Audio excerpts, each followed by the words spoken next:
wedding album, ang all-white minimalist na kasal nina Angelica Panganiban at Greg Homan.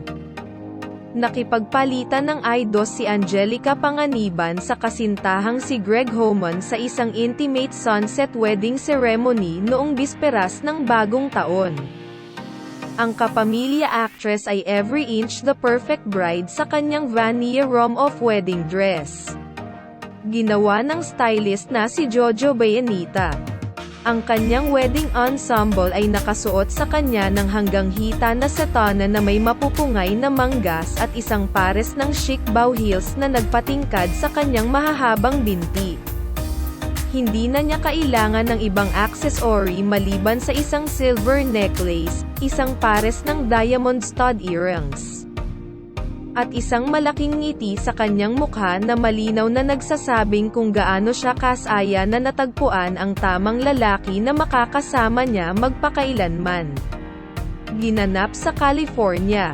Tanging ang kanilang pinakamalapit na pamilya at mga kaibigan lamang ang dumating upang saksihan ang espesyal na okasyon. Tinatawag silang matalik na kaibigan. Pinasalamatan ni Angelica sina Kim Chiu at Bella Padilla sa pagiging bahagi ng kanyang kasal. Kasama sa mga piling bisita ang direktor na si Ann Bloy Ranay, na malapit din kay Angelica. Hindi lang mga bulaklak ang hinanap ni Kim at Bella para sa kasal ni Angelica, pumili rin sila ng simpleng heart-shaped wedding cake para sa mag-asawa. Parehong nakasuot sina Bella at Kim ng napakarilag na puting suit at mahabang palda alinsunod sa all-white motif ng kasal. Ang isang taong gulang na anak nina Angelica at Greg na si Amila Sabin ay sinabing maganda ang ugali sa buong seremonya. Tingnan mo ang cute niya. Pagkatapos ng seremonya, ipinagpalit ni Angelica ang kanyang bow heels para sa sneakers habang sila ni Greg ay nakakuha ng souvenir photos sa loob ng isang fast food restaurant.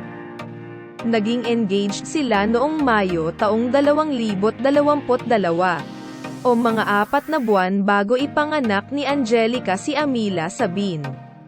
Noong ika-1 ng Enero taong 2021, nang unang ihayag ng mag-asawa ang tungkol sa kanilang relasyon. Sa panayam ng Pep.ph, Philippine Entertainment Portal, ikinuwento ni Angelica kung paano siya na-in-love kay Greg. Parang naging normal na sa akin na may mataas na wall. Kahit noon, pag may ipinakilala sa akin, hindi ko pinapansin.